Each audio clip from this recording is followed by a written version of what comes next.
ദേഷ്യപ്പെടില്ല, ഞാൻ സങ്കടപ്പെടില്ല, ഞാൻ കരയില്ല, ഞാൻ എപ്പോഴും കോൺഫിഡൻ്റ് ആയിരിക്കും എന്നൊക്കെ പറഞ്ഞ് നമ്മൾ ഒരുപാട് തീരുമാനങ്ങൾ എടുക്കുന്നുണ്ട്. അടുത്ത വർഷത്തേക്ക് നമ്മൾ ഒരുപാട് തീരുമാനങ്ങളൊക്കെ എടുക്കുന്നുണ്ട്.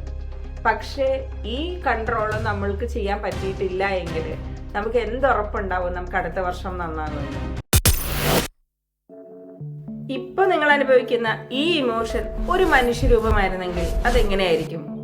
ദേഷ്യത്തോടെ എല്ലായ്പ്പോഴും പൊട്ടിത്തെറിക്കാൻ നിൽക്കുന്ന ഒരാളാണോ, അല്ലെങ്കിൽ അലേർട്ടായി എന്തോ ആപത്ത് വരുമെന്ന് കരുതി പേടിയോടെ ഭയത്തോടെ ഇരിക്കുന്ന ഒരാളാണോ? മുഴുവൻ തളർന്ന് ക്ഷീണത്തോടെ ഇരിക്കുന്ന ഒരാളാണോ? ആരും മനസ്സിലാക്കാനില്ലാതെ ഞാൻ ഒറ്റപ്പെട്ട് നിൽക്കുകയാണ് എന്ന് കരുതുന്ന ഒരാളാണോ? ആരാണ് നിങ്ങളുടെ ഉള്ളിലുള്ള ആ ഇമോഷൻ? ഈ മനുഷ്യന്റെ കയ്യിൽ നിങ്ങളെ കൺട്രോൾ ചെയ്യുന്ന ഒരു റിമോട്ടുണ്ട്. ഞാനത് പറയാനൊരു കാരണമുണ്ട്. കാരണം നമ്മൾ പലപ്പോഴും പല തീരുമാനങ്ങൾ എടുക്കും. കാരണം ഞാൻ ഇനി ദേഷ്യപ്പെടില്ല, ഞാൻ സങ്കടപ്പെടില്ല, ഞാൻ കരയില്ല, ഞാൻ എപ്പോഴും കോൺഫിഡൻ്റ് ആയിരിക്കും എന്നൊക്കെ പറഞ്ഞ് നമ്മൾ ഒരുപാട് തീരുമാനങ്ങൾ എടുക്കുന്നുണ്ട്. അടുത്ത വർഷത്തേക്ക് നമ്മൾ ഒരുപാട് തീരുമാനങ്ങളൊക്കെ എടുക്കുന്നുണ്ട്. പക്ഷേ ഈ കൺട്രോൾ നമ്മൾക്ക് ചെയ്യാൻ പറ്റിയിട്ടില്ല എങ്കിൽ നമുക്ക് എന്തുറപ്പുണ്ടാവും നമുക്ക് അടുത്ത വർഷം നന്നാകുമെന്ന്? അതുകൊണ്ട് ഈ ഇമോഷൻ എന്ന് പറയുന്ന മനുഷ്യന്റെ കയ്യിൽ നിന്നും റിമോട്ട് വാങ്ങേണ്ടത് നമ്മളുടെ ആവശ്യമാണ്.